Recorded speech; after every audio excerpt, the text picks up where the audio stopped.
Airbnb started out, they were the more affordable option compared to hotels. Now Airbnbs are going to run you a whole lot more, and then you get a whole lot less, and then you get charged all these fees, and then you got to act like, staff, or you'll get charged extra on top of the fees that you're already paying. Like, they just nickel and diming you, and that makes for a horrible experience. And that's me speaking from personal experience, and I'm sure a lot of you can relate.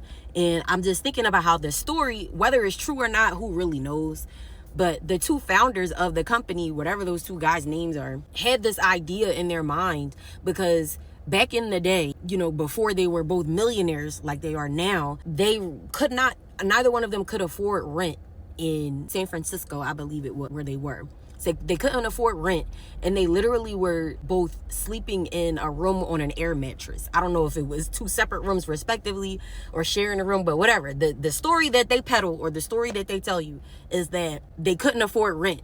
And then when you think about the irony of, fast forward, this company Airbnb launched officially in 2008. Fast forward to 25, and even a couple years before that, and what Airbnb has done essentially for every city and neighborhood that they are in is drive up the cost of property, drive up rent, drive up the cost of everything, the cost of living in the area. It drives it up just from them simply existing.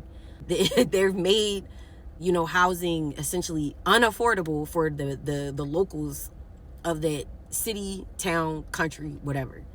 Wherever there's a high concentration of them, it doesn't even have to be a lot of them. It's essentially drawing up the cost of rent, mortgage for everybody else around them. And then the irony is that they started out with an idea of being a slightly more affordable alternative compared to hotels.